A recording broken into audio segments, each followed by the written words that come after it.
Welcome to part 13 of Don't Say Schwarzenegger, my story about surviving an attempted unaliving and the cover-up and corruption that ensued. A-list celebrities and politicians and their offspring are also involved in this story. So today we're going to just talk about the tail end of the prelim. So they've been convicted, all the defendants have been convicted of GBI felony assaults. They're all put on 5-year probation. And so we get to this court date. It's mid-December of 2016, about a year and a half after the assaults. And we find out that Alberto and Maurice Driz, the twins, that they must do AA twice a week for 3 months as part of their probation. And then we also find out that Alberto Driz owns a company called, or he says he owns a company called United Medical Devices. And because of that, Alberto needs to travel twice a month to Mexico. So they're now also saying at this point, like across the board, that Blaze Pizza doesn't employ them anymore. So they're all broke and can't pay us anything and blah, blah, blah. So the Blaze Pizza thing is not entirely true. We'll get to that. So the two main parts of this hearing now, we're going to cover all of the felons' travel requests and then my impact statement that I gave on the stand. So let's start with the travel requests. First of all, Sean Driz decided not to show up to this mandatory hearing. This is the first of many that this happens over the years. So Sean isn't present. He skipped court and he skipped the victim impact statements. And the other person that wasn't present was my brother, because after the assaults, he developed cancer. And so during this time of the impact statements, he couldn't come into court and give one himself because he was recovering from chemo, radiation, and a bone marrow transplant. So let's get into travel requests. Travel requests. The three Drizzes, Alberto, Maurice, and Sean, all requested that they be allowed to travel to Aspen for the last week of December. And then Sean Driz said, and then the day after he leaves Aspen, he wanted to go to Cabo for a week. And then Sean Driz also asked if during the probation and felony probation and everything, if he could just travel anywhere in the continental United States because of, quote unquote, business reasons. The judge said, and I quote, "We have no idea what his business is," end quote. And then she granted all of their travel requests. So now we move into my impact statement. I'm going to try to read it. I just read it a few times and I can't get through it without losing my... So I'm just going to read it. And so before I got on the stand and I had like months to write my impact statement and I knew I was going to be able to read it directly to the defendants, which is terrifying. But I had all this time and I had written it a billion times, edited it, was ready to go. Just so you know, the night before this impact hearing court date, the night before is the first time I ever posted publicly about what happened to me. I posted on Instagram. So that would have been December 14th, 2016. I posted it and there was a huge response. People were shocked. Even my friends and stuff were shocked. Strangers were shocked. And there was a big response. So everybody was talking about it when we got into court this day. So the judge knew about it, that I was upset about the 45 non-consecutive days for one victim instead of all of us and stuff. So so the judge told the DDA to come over and pull me aside right before I got on the stand to give the impact statement. And he pulled me aside and he said, so the judge said 2 rules for your impact statement. You're not allowed to talk about you being upset about the lenient sentencing. You can't bring up sentencing, and you can't mention the judge's name. So then I just shattered into a million tears, and like 80% of my impact statement went out the window. So I got up on the stand and I started to read a little bit of it, and then I just kind of threw it and started just talking directly to the defendants. So this is what I said. Okay. I wrote a statement, but after speaking with the DDA, I'm taking a bit out and improvising a little bit. Sorry, let me just open this up. April 17th, 2015 was one of the most disturbing, horrifying nights of my life. There are a number of people involved that were attacked, but I'm just going to speak on my behalf. I'm changing a few words for TikTok too. It's been a year and a half, and I still spend days in my room, in my bed,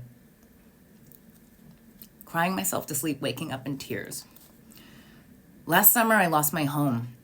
This beautiful place I was living in, something I could call home, within 2 months of being attacked by all the defendants. I couldn't work, I couldn't pay my bills, I even lost my health insurance when I needed it the most to deal with the skull fractures and the 6 doctors that Cedars-Sinai told me to see. The neurologist, plastic surgeon, psychologist, general practitioners, everyone.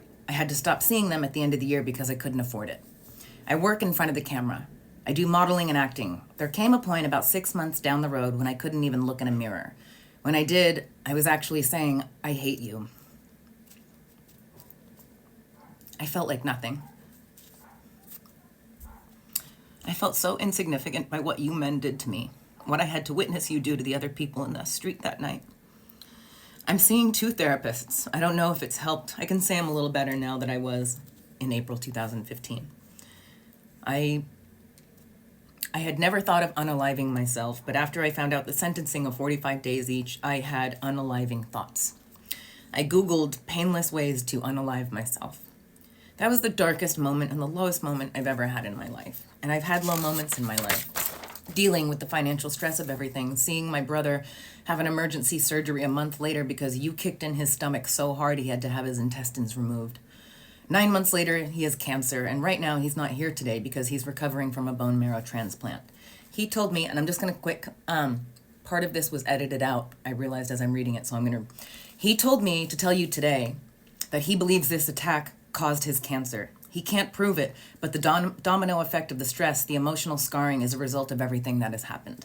Since that evening, with our strong support system of people that love us and care for us, it is still so difficult on some days to get out of bed and have confidence in humanity and people. And even for me trying to help the TMZ guy who was having his head hit in by the 10 of you, even by me helping him, I know it was the right thing. I've had moments in the last year and a half and wondering if it was worth it, if it was worth stepping out there to help a stranger. What hurts me is there was a part of me that hoped at the preliminary hearing that there would be some sense of apologeticness from you guys, a sense of shame. I even expected, a part of me thought maybe one of you would come over and apologize to me in the hallway. I'm not kidding. I would be so different in the way I'm feeling anger and sadness. So different if any of you had apologized to any one of us that you attacked. None of that, none of that. So we're trying to heal on our own and trying to wake up every day and get out of bed and remember that people are good. I have always loved people and had faith in people, and you guys shook that. You guys shook me to my core. There's no point in it. There's no reason for you guys to go and assault people like this. You had every chance to back away. You had 40, 50 chances that night. People screaming, begging you to stop. People pulling you off, and you didn't stop. You've had a year and a half to think about what you've done. I only hope that when you guys are alone at night and you think about this and you understand the pain in my heart and in my eyes in looking at you and speaking at you from the heart. Not even reading from this. I just hope there's a part of you that understands how deeply you have affected me, how deeply.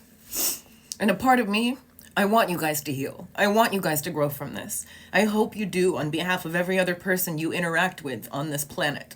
I hope for you guys, I really do. I don't know what else to say. And then the judge says, okay, thanks very much. Is there anything further? No.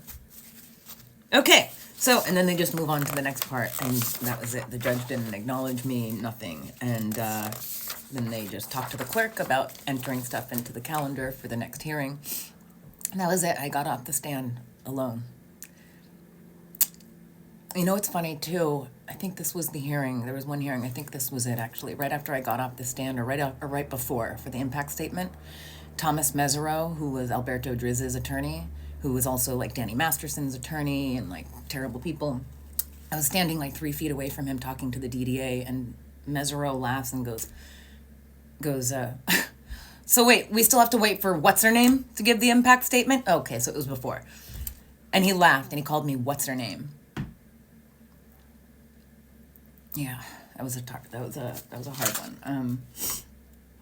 Okay, so I guess after this, my next, like, billion parts are going to just be going over all of their felony probation violations. Thank you so much, everybody, for the unbelievable support. I need it. So thank you.